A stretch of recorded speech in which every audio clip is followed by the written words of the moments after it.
အားလုံးပဲမင်္ဂလာပါခင်ဗျာ။ Everton အသင်းကို2-0ဆိုတဲ့ရလဒ်နဲ့အနိုင်ရရှိခဲ့တဲ့ပွဲမှာကျွန်တော်သိပြီးအားမရတဲ့ Chelsea ကစားသမားများအကြောင်းကိုအနည်းငယ်ပြောပြသွားမှာလည်းဖြစ်ပါတယ်။ဟုတ်ကဲ့ပါညအပွဲမှာဆိုရင်တော့ကျွန်တော်သိအားမရတဲ့ကစားသမားတွေရှိနေပါတယ်။ဒီကစားသမားတွေကတော့ပထမဆုံးအနေနဲ့ကျွန်တော်တို့ရဲ့အသင်းရဲ့တိုက်စစ်မှု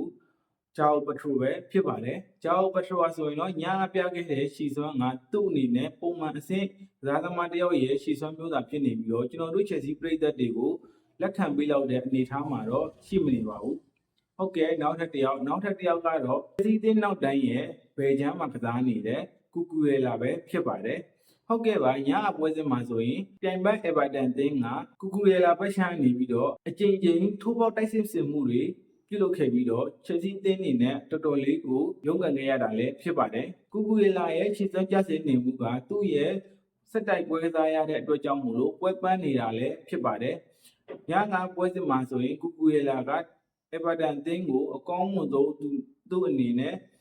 defensive action တွေပြုလုပ်ပေမဲ့လည်းသူ့ရဲ့ဘက်ကနေတစ်ချက်ထိုးပေါက်တိုက်စစ်ဆင်မှုတွေခွင့်ပြုနေရတာလည်းဖြစ်ပါတယ်။နီးပြကြီးအန်ဆိုမန်စကာအနေနဲ့ကူကူရဲလာရဲ့နေရာမှာလူစားအစားထိုးဖို့တော့ကို